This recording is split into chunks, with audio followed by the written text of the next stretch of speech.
Daniel Schilling was a 46-year-old carpenter and experienced hunter who was a resident of a small Turnagain armed community in Alaska. On July 2020, Daniel Schilling took off on his journey to the Kenai Mountains. These mountains are located in a region of Alaska that has a subarctic climate with long cold winters and short cool summers. They are home to a variety of wildlife, including grizzly bears, moose, caribou, and wolves. Daniel's plan was to clear a trail about a mile behind his cabin to create a hiking trail. He was an avid outdoorsman who loved spending time in the mountains, and he wanted to share his love of the outdoors with others by creating a new trail for everyone to enjoy. The cabin was located southeast of Anchorage and only a couple miles off a paved road that connects the community of Hope to the Seward Highway. Daniel was a skilled outdoorsman, able to navigate and survive in the harsh and isolated environment of the Alaskan mountains. He would always bring his dog with him, who provided companionship and assisted him with tasks such as hunting. On July 29, 2020, Daniel woke up to a bright and sunny morning. As he dressed, he couldn't help but feel grateful for the beautiful weather outside, as it was the perfect day to start clearing the trail out back. He got dressed, putting on his heavy-duty work boots, and clipped his can of bear spray onto his belt. Despite not having any concrete evidence, it is believed that he also put a handgun into his backpack for extra protection. Daniel decided not to bring a rifle or shotgun along with him on the trip. From experience,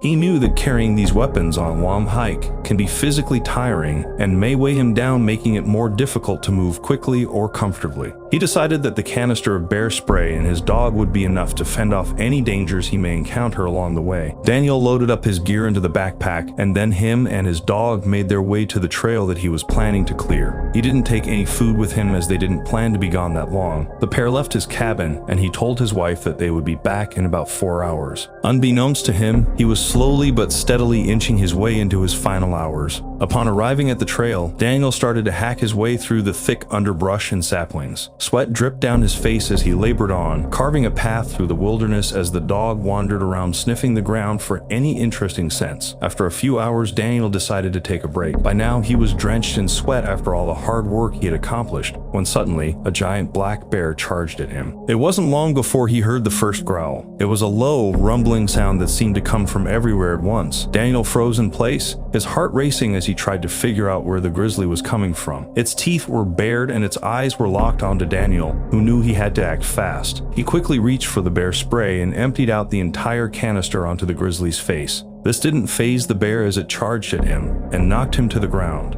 He then instinctively curled into the fetal position, protecting his neck and insides. The beast tossed him around with no effort and stomped on him, seemingly playing with his food. It then pinned him to the ground. Daniel's thumping heartbeat got faster and shorter as he did everything in his power to escape. He tried kicking and punching, but all his efforts remained futile against the massive beast. Perhaps fear would have been a natural reaction, but Daniel was filled with adrenaline, and his mission was to do everything in his power to get out of this horrific situation. Unfortunately, the bear lowered its head down next to Daniel's, almost as if it wanted to take one last look into the eyes of its prey. Mercilessly, the bear then bit into Daniel's face and started devouring it while destroying his body with its powerful claws. After the gruesome attack, the dog was able to get away alive and made its way back home to Daniel's wife. Right away, she knew that something has gone terribly wrong. She notified the authorities, and a search team headed out to the cabin in search of Daniel. Daniel's wife and a group of friends immediately went out looking for Daniel. As soon as they passed the cabin, they witnessed a sight that they wished they never saw. Daniel's lifeless body was laying on the ground, completely covered in blood. His injuries made it apparent that he was attacked by a grizzly bear. His family and friends were in complete disbelief that such an experienced hunter and outdoorsman with such high knowledge and expertise could face such a fate.